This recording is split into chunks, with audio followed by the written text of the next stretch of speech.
Hey everyone, today I've finally finished just about everything there is to do in Need for Speed Heat, and during my playtime, I jotted down a bunch of tips and tricks that would have helped me a lot if I had known about them sooner.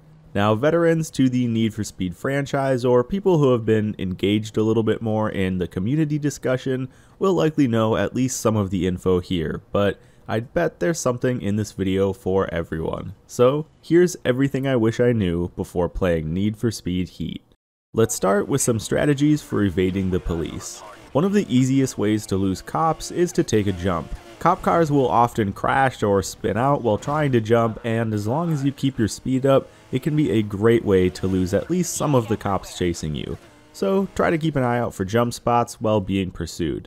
There are also some great places around the map where you can get control of the chase. The Port Murphy shipping crates area is a good spot with tons of jumps and places to break line of sight, and the racetrack is another great spot, offering a big jump on both the in and outside of the track that trips up almost all cop cars, and you can also park up at the underpass to lose the helicopter. Just keep in mind that you don't necessarily have to avoid the helicopter if it's the only thing tracking you. Blue Game on Reddit also pointed out a ton of great locations with almost guaranteed escape spots. So I'll show the map here and link you to their post on Reddit where they go into more detail about each location. Make sure you say thanks for their good write-up. It's also worth noting here that playing in solo mode sadly gives you a huge advantage while evading the Palm City PD.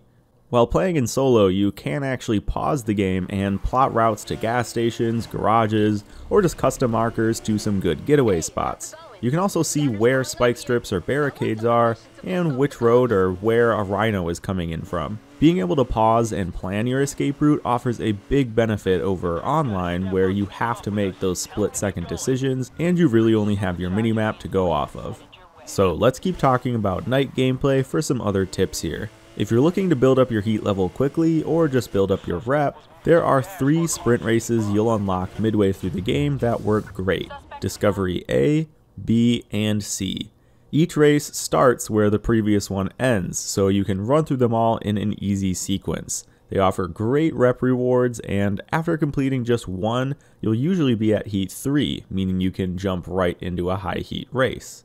And speaking of high heat races, the game doesn't explain this clearly, so let's talk about Ultimate parts. You can only unlock Ultimate and Ultimate Plus parts at rank 50. Any level below that will reward you with Elite parts. Heat 3 races will get you every available Ultimate part, but won't drop the Plus parts that you can only get from the nightly Heat 5 race. It's also probably worth saying that at night you can't switch cars, but you can switch parts. This means that you can take your drift build out at night, but if you get into a cop chase or just want to race, buy a spare track setup and swap out your drift build for your track parts and you'll be set. Drifting is just not a good way to win a race or escape a chase. So let's talk about racing, starting with live tuning, which the game does a bad job of showing you. To open this up on Xbox and PS4, press right on the D-pad twice, and for PC, press num6 on your keyboard.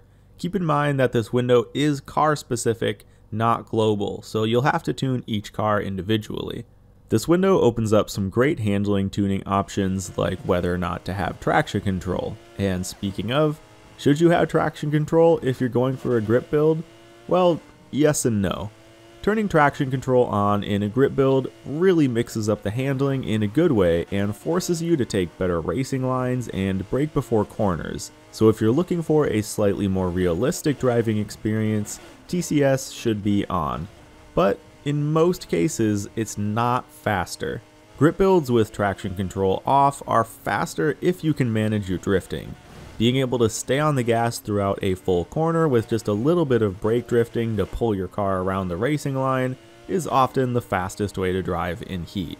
I feel it's worth noting here too that although there's no way to really tell before buying, different cars do handle very differently. Besides obvious differences like rear versus all-wheel drive or weight differences, many higher end cars will be much less understeer prone and more grippy even with the same upgrade parts. So even though you can totally take your starter car all the way up to rank 50, the higher end cars do often handle better.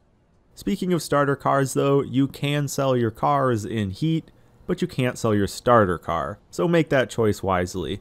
This has been covered a lot by the community, but it's not explained well at all in the game. To sell a car, tab left to the showcase, toggle your garage, then select the car you want to sell.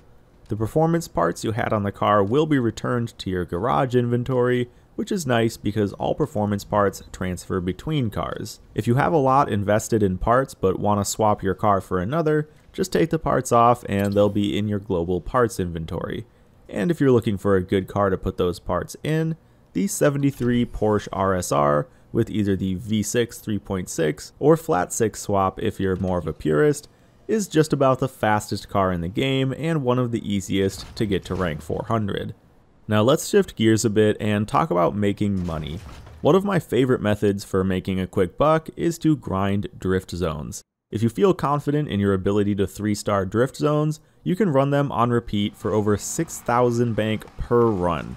My favorite is the Brotherhood Drive zone here because it loops right back into itself and can be done in only 10 to 15 seconds. That means you can make over 24,000 in less than a minute, which is over 1.5 million an hour. This can be run at night too for easy rep grinding, earning you over 8,000 rep per lap on Heat 5. Another good way to make some big cash early on is to run time trials. DJS has a more in-depth video on this that I'll link here, but in short, you get big bonuses for beating your times in trials. So you can start a time trial you've never done before and just barely beat the previous ghost time by a second or so until you can't reliably beat your ghost anymore. This makes you a ton of cash, but only works a handful of times for each trial because the time needed to beat your previous ghost is of course always going up. Alright, so let's finish off this video with some more quickfire tips. You can shut off your engine while out on the road. On Xbox, hit LB and X. On PS4, hit L1 and square, and the G key on PC. This also apparently helps you hide from cops, but I have yet to put that one to the test myself. You can also fast travel straight from the garage instead of loading into the world, then opening your map and traveling to another safe house. This is shown at the bottom of the screen when in your garage, but a lot of people, me included, have been missing it. Another thing I've seen a lot of people tend to miss is tabbing over in the map to see your crew's leaderboard for activities and trials. Hit X on PC and Xbox, and square on PS4. Now this one is an awesome tip if you're mainly a Forza player and aren't familiar with the past few Need for Speed games. You can edit other people's wraps. So if you find a cool design that has just a bad base color or maybe a sticker placement that's a bit off, you can change anything you want about it. This is awesome, like I said, for Forza players that are used to locked down liveries. Now if you're struggling to find any collectibles or activities like speed traps, there's an online interactive map that shows the location for everything. Luckily, the game is pretty generous with the range it unlocks all of these on the in-game map, but if you're going for completion like I am, this is still a great resource to have. And my final tip is to check the comments of this video.